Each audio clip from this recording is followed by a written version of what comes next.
Bay, kung naamoy mga pamilya na nga naa sa abroad, kamustahon po na ninyo. Dili kay maghuwat la mo og pizza sa inyong sweldo, ay ara mo mangayo og pambayad kuryente, pambayad tuition, bayad mga pagkaon, palit groceries. Kamusta hapon ninyo kay kaning OFW labag yun jud dili jud lalim ang kahimtang jud kay dili tanang amo pod na naa sa abroad mga maayohon.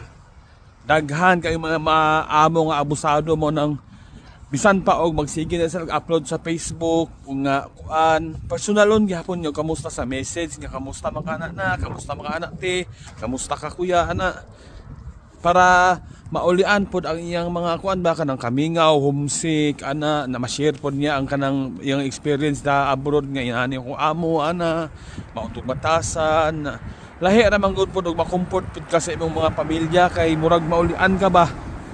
Napoy uban maka-abroad lang ning mga nalay abroad.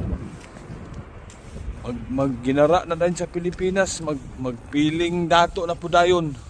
Murag maoy nangita og kwarta. Nga dili na balalim jud diri sa kuan bay, sa abroad, mangita kwarta. Real talk na ha. Pasensya na sa mga maigo diha. Vlog ra ni ako abay. Bye-bye.